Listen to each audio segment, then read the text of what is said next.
Ütlen infoks, et mul on kaasas ka mõned meie väljaanded, pärast on Helle nõus neid teile näitama. Neid on võimalik sõltuvalt siis huvist natuke lehitseda ja kui endale soovida, siis neid saab osta. Saab teha ülekannet, kui on huvi ja sularaha pole kaasas. Eriti ma tahaks julgustada, muretseme enda raamatut, kuidas lugeda piiblit kogu selle täiuse, sest sobib väga hästi ka tänase teemaga. See aitab paremini mõista piibliraamatutes olevat sisu. Ja ütlen ka seda, et suvi on meie jaoks alati see aeg, kus me oleme ühed lõpetajad teele saatnud. Sellel suvel lõpetas seminari 10 inimest. Ja ka ootame, et keda Jumal kutsub õppima. Ja võib-olla see on minu palvesoov, mille ma edastaksin, et Jumal saaks kõnetada inimesi, et ta kutsuks neid ette valmistama tema riigi tööks ja et inimesed vastaksid.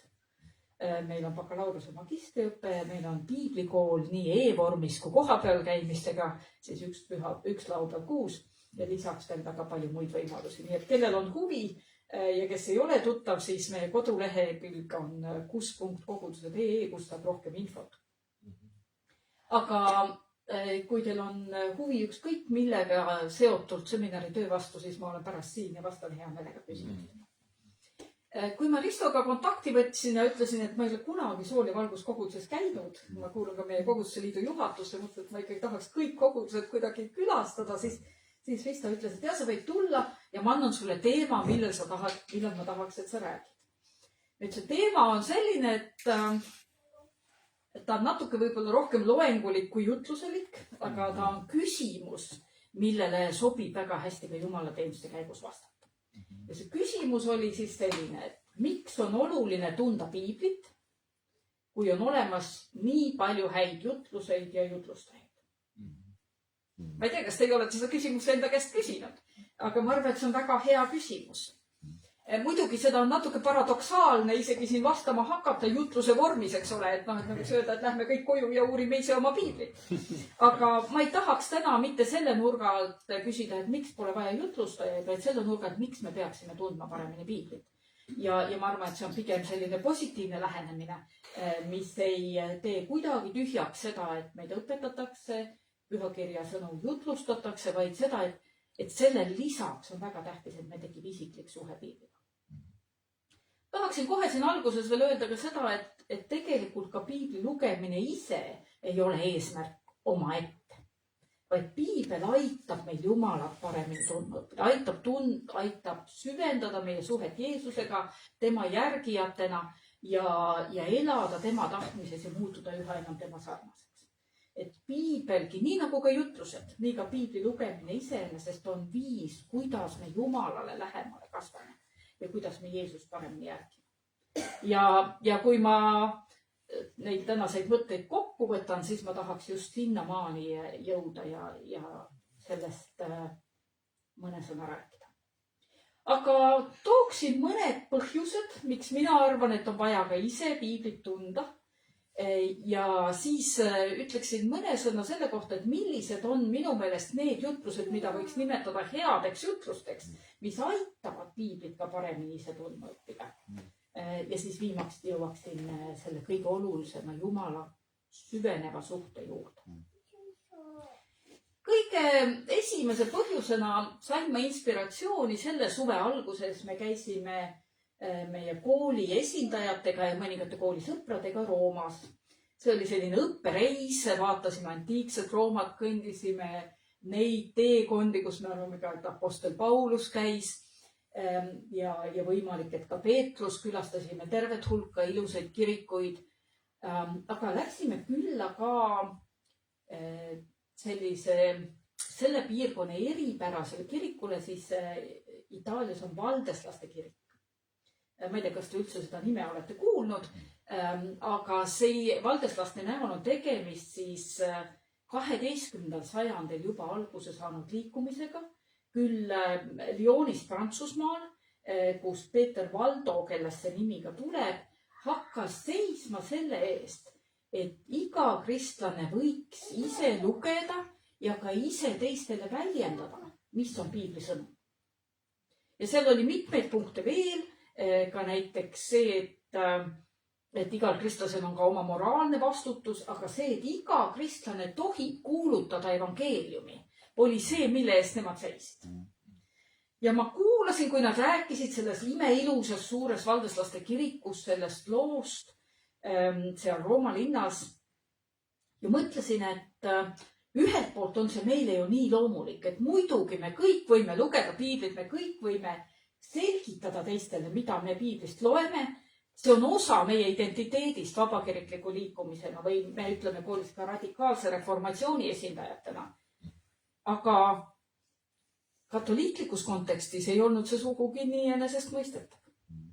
Ja sellepärast neid valdeslasi kiusati taga mitmeid sajandeid, neid peeti hereetikuteks ja alles praeguseks ajaks on selline hea koosmeel uuesti leitud erinevate arusaamadega kristlaste vahel. Valdeslased olid sunnitud elama rohkem kui 3 sajandit ühes orus, kus nad ei tohtinud välja tulla, nad tohtisid ainult põllumajandusega tegeleda ja ainult omavahel abielluda. Neid ei lubatud sealt piirkonnast välja, sellepärast, et see nende õpetus oli nii ohtlik. Ma mõtlesin, et me ju kogu aeg usume seda õpetust. Eks ju? Ja siis ma kuulan seda lugu ja mõtlen, et kas ei ole midagi, mida me võime kergesti käest anda. Et me igaüks tohime lugeda piiblit. Me saame lugeda piiblit. Meil on ligipääs ka piibliraamatule. Ja me võime seda ka teistele väljendada. Me peame tunnistama ka ajalukku tagasi viidates, et ega piibli lugemise võimalikkus ei ole olnud ju kogu aeg kättesaadav. On olnud sajandid, kus lugemisoskus ei olnud enesestmõistetav ja isegi kui oli lugemisoskus inimesel olemas, siis kirjaliku piibli teksti ligipääs oli aastasadu ikkagi väga keeruline.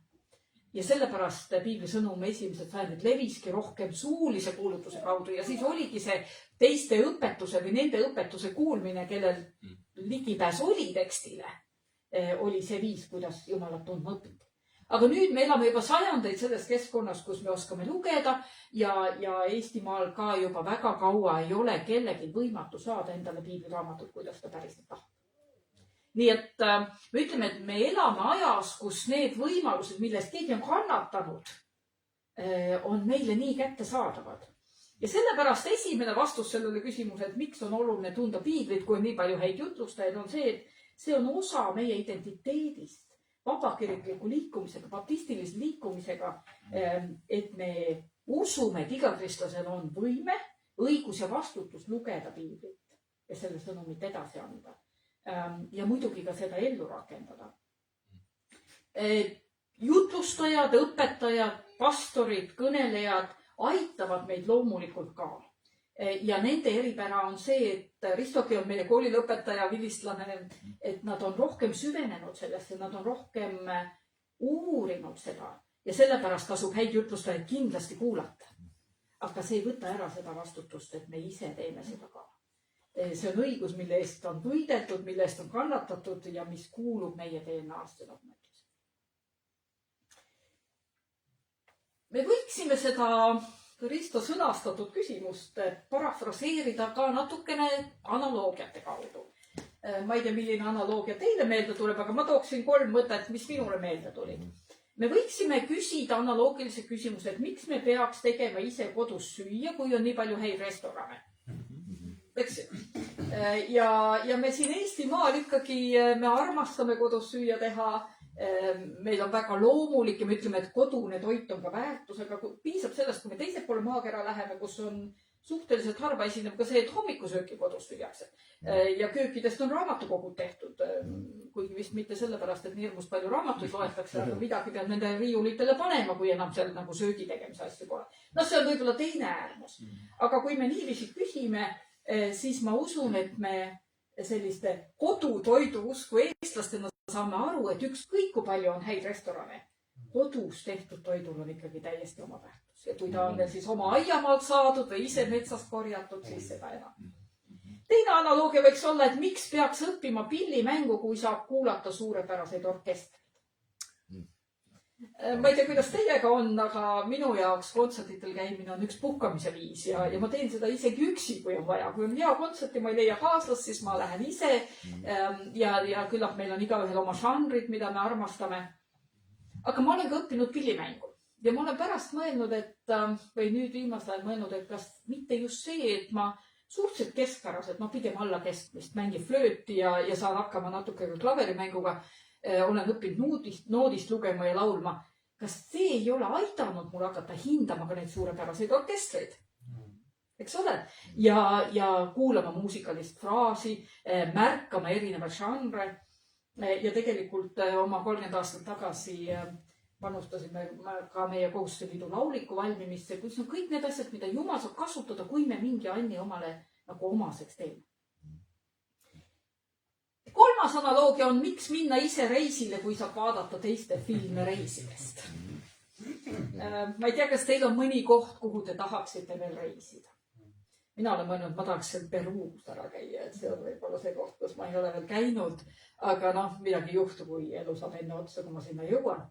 Ja võiks ju küsida, et kas ei piisa sellest, et me vaatame kellegi teise võib-olla nii hästi tehtud videot, et me ise sinna minnes ei koge kõike, ei näe kõike seda, mida keegi teine on videoga teinud.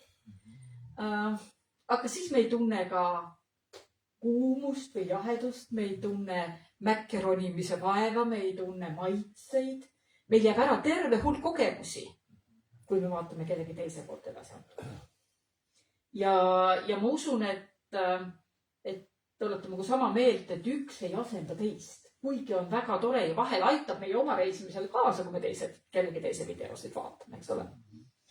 Nii võib seda tänase jutluse küsimust vastata teisel viisil ja öelda, et piiblit on oluline tunda sellepärast, et kellegi teise kogemus ei asenda kunagi seda, kui Jumal meid otse ja isiklikult kõnetab.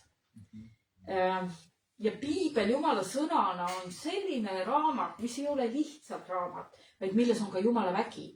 Ja me oleme kindlasti kogenud, et kui me oma elu vahel keerukate, vahel segastel, vahel isegi lootusetusesse kalduvatel hetkedel Jumala sõna kätte võtame ja seda loeme, siis see hakkab meid väga elavalt kõnetama. Mingi asi toob meile rahu, mingi asi näitab meile teed. Mõnikord on need sellised piiblisalmid, mis võib-olla ei olegi üldse meie seda sorti olukordade jaoks kirjutatud, aga see sõna on elav ja see kõnetab meid elavalt. Ja kellegi teise kõnetus on tema jaoks väga elav, aga ei pruugi olla alati meie jaoks. Muidugi, kui me kuulame erinevaid jutlusi, siis me usume, et Jumal kõnetab meid ka nende kaudu ja tänagi ma ei taha kuidagi neid kahte vastandada. Küllap te olete kogenud ka seda, et te kuulate kellegi jutlust, kellegi õpetust ja võib-olla avastate, et ta räägib küll millestki muust, aga seda kuulates te kuulete sealt välja oma vastuse. Sellel küsimusele, millega teie asjale lähenete. Ja see on alati, mida Jumala püha vaim teeb, et ta kasutab ka neid sõnastusi, mida keegi teine teeb, mis tingimata ei tule vastusteks meie küsimustele, aga ta ikkagi vastab meile. Ja minagi täna palun, et Jumal kuidagi oma vaimu läbi ka selles jutluses kõnetaks teid isiklikult. Aga kui me Jumala sõnasse palgesse vaatame, nagu vana tõlge ütleb, ma ei tea, kuidas uues tõlkes saab olema. Ja mul on väga hea meel, et 2 meie seminari nooremat õppejõudu on sellest piiblitõlke meeskonnast kaasas. Siis kui me palgesse pühakirja teksti loeme, siis see muutub väga isiklikuks. See on peaaegu nii, et võtab kingad jalast on püha maa, sest Jumal ise võib meid kõnetada. Ja sellepärast on ka väga oluline, et me ise piibli tekstiga suhestume otse. Sest see võib meid rööstida, juhtida, rahuga täita ja anda meile vastuseid, mida me muidu ei saa. Taavi juba luges täna psalm 119 ja ma loen siit võib-olla ka mõned salmid. See on üks piibli kõige pikem peatükk. Seal on kaugelt üle 100 salmi ja sellest räägitakse just sellest, mida Jumala seadmised meile võivad tähendada. Ma loen siit 2 juppi, 14-16 ja siis 97-98. Psalmist kirjutab nõnda. Sinu tunnistuste teel ma rõõmutsen enam kui kogu rikkusest. Ma mõlgutan mõtteid sinu korralduste üle ja vaatlen sinu teeradu. Sinu määrustest ma tunnen head meelt, ma ei unusta sinu sõna. Ja siis natuke hiljem ütleb salmis, kuidas ma armastan sinu seadust. Iga päev mõlgutan ma mõttes seda. Sinu käsud teevad mind targemaks mu vaenlastest, sest nad on minu päralt igavesti. Ja see psalm, ja ma isegi julgustan teid seda kodus lugema, seda pikka psalm, mis on täis seda hea meelt Jumala seadmistest, Jumala seadusest, mis siis inimesele osaks saab, kes sellega igapäevaselt tegeleb. Nii me võime endalt küsida, kas see on meie kogemus, et piibli lugemine, sellesse süvenemine, selle üle rõõmustamine on meie igapäevased kogemused. Sest see on üks põhjus, miks seda tuleks teha. Kolmas ja viimane vastus sellele küsimusele on seotud minu õppimisvaldkonnaga. Ma olen õppinud nii teoloogiat kui haridusteadust ja mõlemad toomas kokku ka praegu koolijuhtides. Nimelt õppimispsühholoogia ütleb, et see, kui me midagi ise sõnastame, aitab meil palju paremini seda mõista, aga ka selle järgi teha, võrreldes sellega, kui keegi teine seda sõnastab. Ehk meie enda avastused millegi mõistmisel on võtmetähendusega selles, et me selle järgi päriselt teeme. Mis ei tähenda, et kellegi teise hea nõu ei võiks vahel olla meile abiks ja teejuhiks, aga on täiesti teine asi, kui me millegini ise jõuame. Ja Jakobuse kirjas esimesest peatükist julgustab apostel Jakobus tegema selle järgi, mida me kuuleme. Ja minu kolmas argument ongi see, et kui me tõepoolest tahame, et me pühakirja järgi teeme, siis see peab saama isiklikult oluliseks. Jakobus kirjutab nõnda esimene peatükk 22-25. Aga olge sõnategijad ja mitte üksnes kuuljad, pettes iseendid. Sest kui keegi sõna kuuleb, aga selle järgi ei tee, siis ta sarnaneb mehega, kes vaatleb oma ihulikku palet peeglist. Ta vaatles ennast, läks minema ja unustas varsti, missugune ta oli.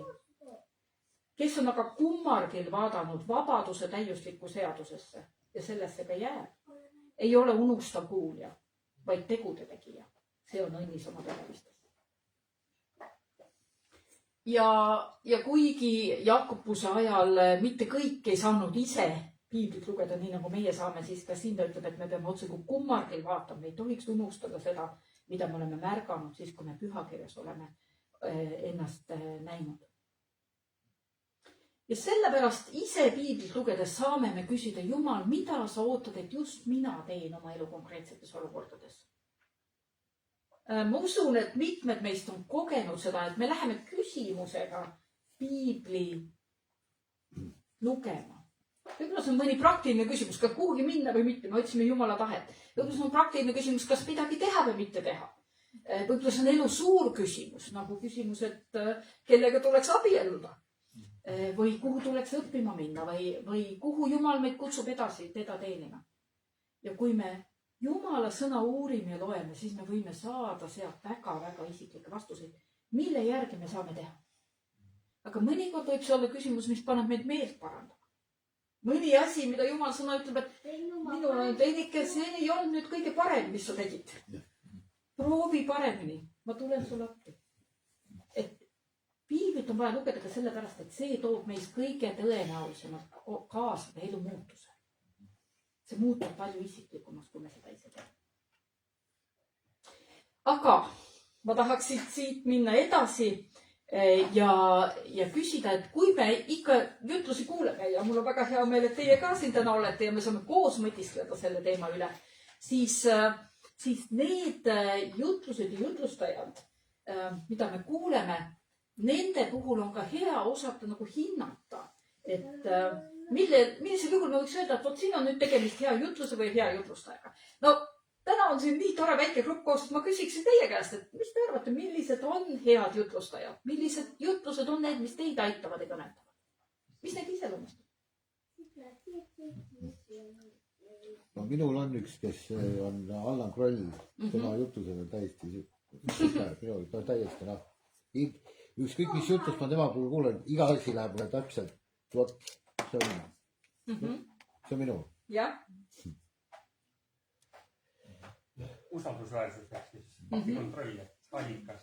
Kas on allikas, ta on paigas. Sa mõtled sisu? No just sama, kontrolli puhul teame, et tal on väga hea süstematiseeritud õppimine ja tal on hea ja ta jagab oma konspekti alati. Jah. See on tema suur niisugune and. ma arvan, et ilmekus. Ja kroll tuttes ja ka teistele on ilmekus. Et on kerge jälgida. Oskus sõnu ritta seada. Mis veel? Sellised elulised näited. Jah.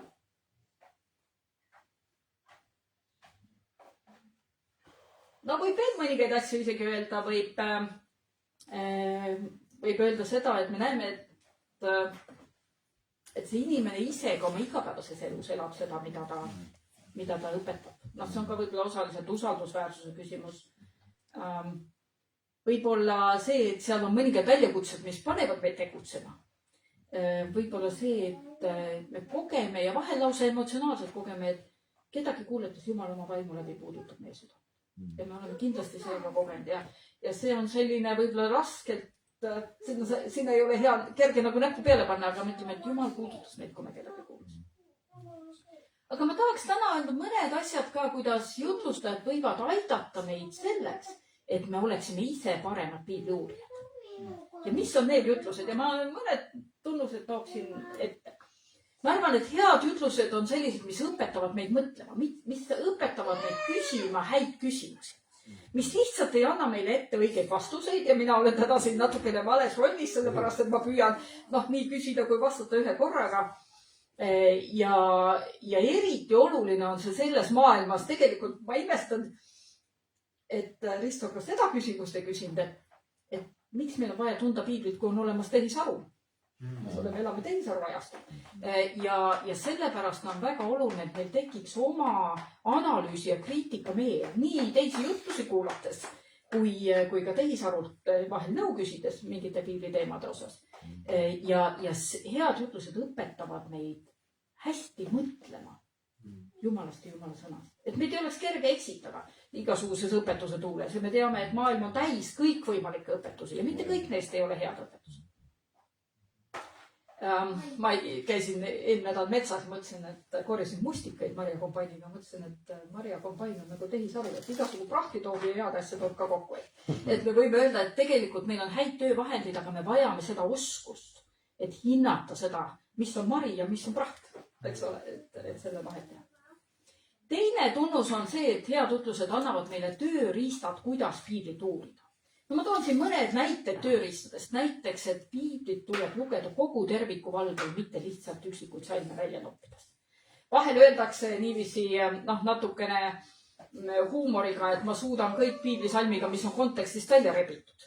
Ja küllap me oleme elus seda kogenud, et keegi võib võtta mingi piiblisalmi kuskilt ja muuta see õpetuseks. Ja kui me loeme seda, siis me saame aru, et see oli mõeldud hoopis teistsuguses kontekstis, et selle tausta tundmine on oluline, piibliraamatute žanride tundmine on oluline.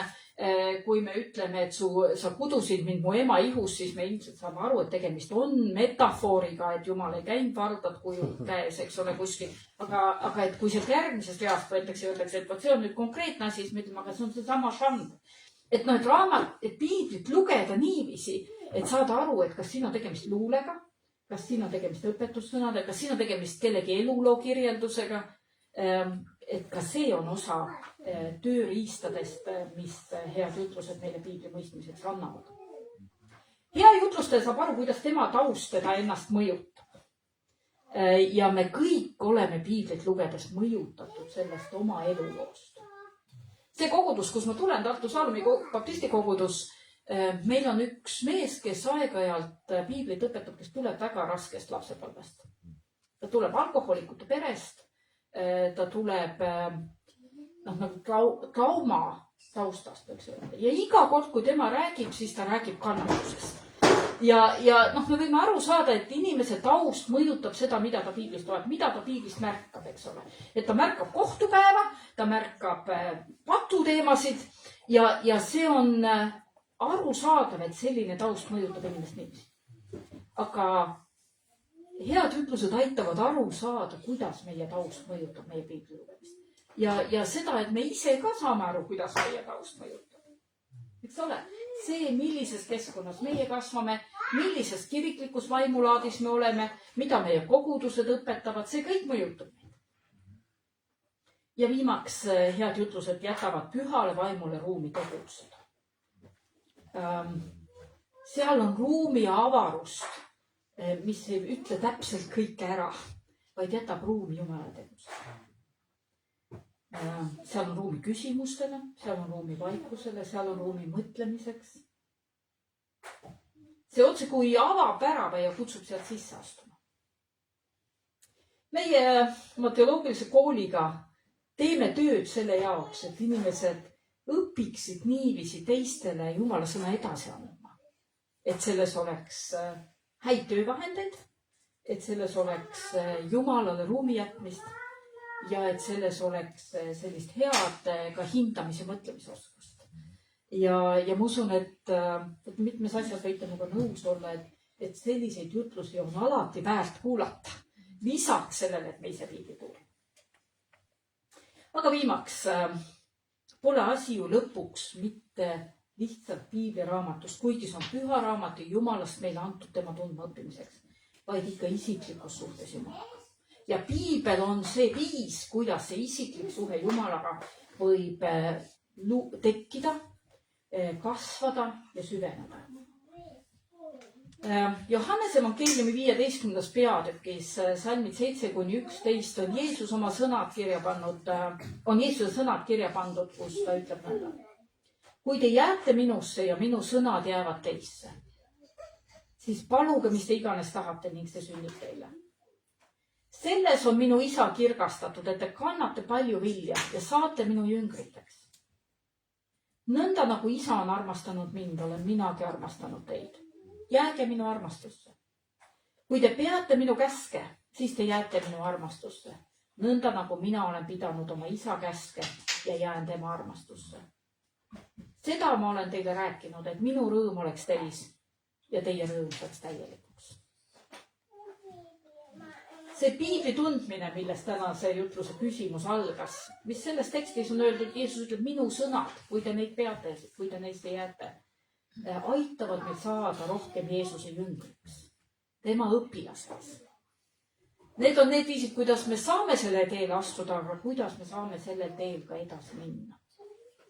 Ja sellepärast on oluline väga sügavalt, isiklikult, üha põhjalikumalt tundma õppida piiblit, et kasvada Jeesusele lähemale ja kanda seda vilja, mida tema on kutsunud meid kandma. Nii ma lõpetaksin võib-olla selle tänase jutluse küsimuse teisiti asetamisega.